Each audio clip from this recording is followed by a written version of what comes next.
everyone, I'm as an accelerator or as a mentor and as a investor, आपने सबसे सुना होगा जो भी है स्टोरी टेलिंग में, it's all about story telling, story सुनाइए, अपनी अच्छी स्टोरी बताइए, the pitch is all about story telling. इतना सिंपल सा वर्ड लगता है, बचपन में बच्चों के साथ में यूज करते थे, आजकल हम सब फाउंडर्स के साथ में यूज करते हैं। Nitin, you have mastered that art, not just into your products but into your thesis, but also on the Shark Tank and till date. So I would want to know more from you about the word storytelling. मतलब देखिए, ये एक और अलग lens बनाऊंगा। मतलब श्वेता के साथ में कल मैं एक चीज़ पे डिस्कस कर रहा था, डिज़ाइन थिंकिंग के बारे में। तो there are 2 type of approaches, एक बहुत ही आर्टिस्टिक अप्रोच होती है और एक डिज़ाइनर अप्रोच होती है। दोनों में फंडामेंटल डिफरेंस मैं बता देता हूँ। तो artistic approach is always about like you are the primary beneficiary of that, right? जो भी आप बना रहे हैं उसका प्राइमरी बेनिफिशियरी आप ही हैं। डिज़ाइन थिंकिंग का जो अप्रोच है, डिज़ाइन थिंकिंग का सिंपल है कि आप किसी भी टीजी के लिए, टारगेट ग्रुप के लिए, टारगेट मार्केट के लिए कुछ भी प्रोडक्ट या सर्विस बना रहे हैं। तो मुझे लगता है कि मैं I am an artist who evolve as a designer. तो मुझे डिज़ाइन थिंकिंग को कॉमन लोगों तक पहुंचाने के लिए जो सबसे पावरफुल टूल समझ में आया वो स्टोरी टेलिंग ही समझ में आया। क्योंकि स्टोरी टेलिंग से हम लोग देखिए, अगर हम लोग देखें कम्युनिकेशन के अंदर एक पूरा फनल बनता है। मैं डिज़ाइन थिंकिंग वाली थोड़ी सी टर्मिनोलॉजी यूज़ करूँ, बट बहुत इंपॉर्टेंट है इस चीज़ को समझना, क्योंकि हमने उसको एक्चुअली साइंस के तरीके से क्रैक किया रादर देन कि हमने बस उसको केवल इमोशनली क्रैक किया है। तो एक आपका जना है जिसको एक ब्रांड या बिजनेस है जिसको एक मैसेज भेजना है, दैट एक मैसेज है, फिर एक मीडियम है, उसके बाद में कोई जना उसको रिसीव कर रहा है, कंज्यूम कर रहा है, उसके बाद में उसका फीडबैक दे रहा है। तो इस 5 लेवल के अंदर आपका पूरा का पूरा एक साइकिल कंप्लीट होता है। तो हमने जो मैसेज है ना, उस मैसेज को सबसे ज़्यादा इंपॉर्टेंट बनाने के ऊपर काम किया है, और फिर उसका राइट प्रोपोर्शनेट मीडियम क्या बनता है।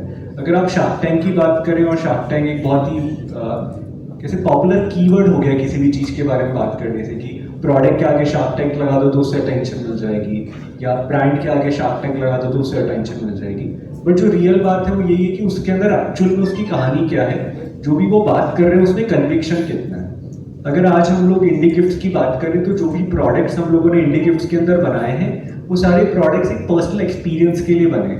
हम लोगों ने मम्मी दा ढाबा बनाया because I wanted to give something to my mother, और जो भी मार्केट में अवेलेबल ऑप्शंस थे उसके अंदर मैं इमोशन कोशेंट फील नहीं कर पा रहा था, तो I created a product for my mother.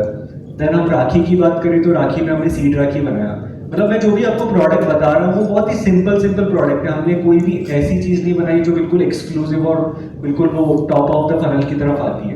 Bottom of the funnel के ऊपर हम लोग काम करते हैं, क्योंकि आम आदमी जो है ना वो बहुत ही सहजता से इमोशंस को एक्सप्रेस करना चाहता है, और कोई भी चीज़ उसको एक्सप्रेस करने के लिए मिल जाए तो उसको यूज़ करती है। सीड राखी का अगर आप सिंपल कॉन्सेप्ट देखें, कहानी उस चीज़ के ऊपर है कि मतलब जिस दिन हम राखी पहनते हैं उसके अगले दिन वो कचरे में जाती है। भाई बहन का प्यार अगले दिन कचरे के डब्बे में। तो उसको सॉल्व कैसे करें? तो डिज़ाइन थिंकिंग को डिप्लॉय करो और उसके बाद में उसकी कहानी को आप मास मार्केट तक लेके जाओ। और अभी भी हम लोगों ने, जैसे अभी करवा चौथ आने वाला, तो वी क्रिएटेड दैट पत्नी चालीसा।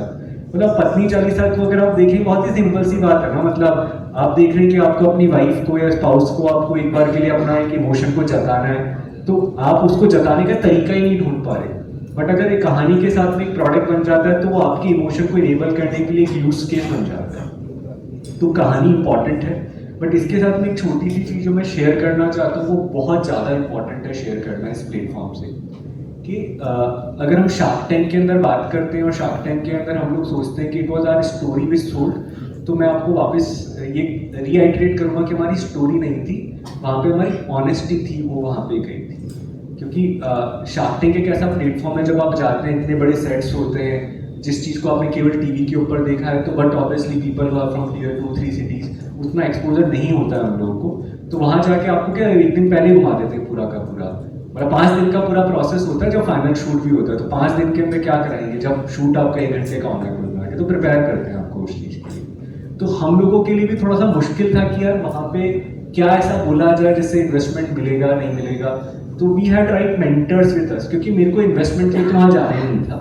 मेरे को बस एक चीज़ बहुत क्लियर थी कि ये वो प्लेटफॉर्म है जहाँ से मैं ज़्यादा से ज़्यादा लोगों तक बात कर सकता हूँ, और अगर मैं बात अपने मन से करूँगा तो वो एक्चुअली लोगों तक पहुँच जाएगी। मतलब हमारी पूरी स्क्रिप्ट के अंदर कुछ भी स्क्रिप्टेड नहीं था, जो भी निकल रहा था वो बिल्कुल ऑनेस्टी के साथ में निकल रहा था। और आई थिंक इसी वजह से आज भी लोग, मतलब आज भी मेरे पास में ऐसे कॉल्स आते हैं उनको देखे कि यार आपका बस वीडियो देखा और हमें अच्छा लगा, वो फील गुड फैक्टर अगर हम खुद फील नहीं कर रहे होते तो हम पहुंचा ही नहीं पाते. Very true, Nitin. Storytelling is important, but story has to be honest. You have to put the truth into the story.